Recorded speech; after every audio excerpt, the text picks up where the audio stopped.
My primary role there was to look after our own force and our attached troops, but the most rewarding and the busiest role part for me was working with the locals. So that was a real privilege to do that. I was fortunate to go into a warehouse in Dili that had only been built for 2 weeks prior, and it was absolutely full of medical supply. The shelves were packed with drugs that were all in date, but it's getting them from there to where they are needed in outlying areas. And I certainly saw medications in this warehouse that we were crying out for at the local hospital. There were shelves of it in this warehouse and we had none across in Timor.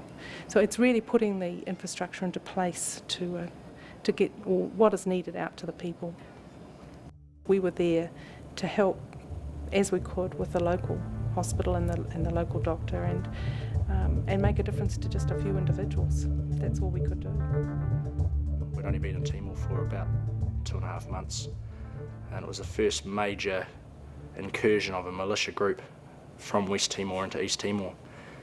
And what happened was we were flying along on a separate task, and we got radioed up and said, right, return to base as soon as you can, pick up the instrument reaction force. So we flew back, picked them up, and while we were airborne, we got the location to fly to, and the radio chatter was quite high, telling us there was a group of militia who had started to burn a village. There was 15 or so of them. They had small arms, weapons we could expect to be fired upon. By the time we got there, we could see a village burning just up on a ridgeline. So we were trying to keep pretty low and maintain our out of sight as much as possible so they couldn't fire upon us.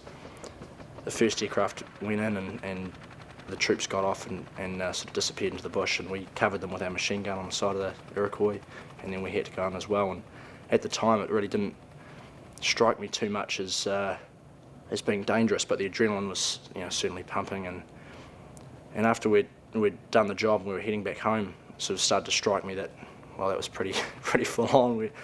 We flew over a little hilltop with about 3 or 4 huts on it. All the kids just came running from everywhere, and they were waving and jumping and laughing, and they had bits of laundry in their hands that they were waving at us, and it really struck me that, well, that's why we're there, We are there to protect these people.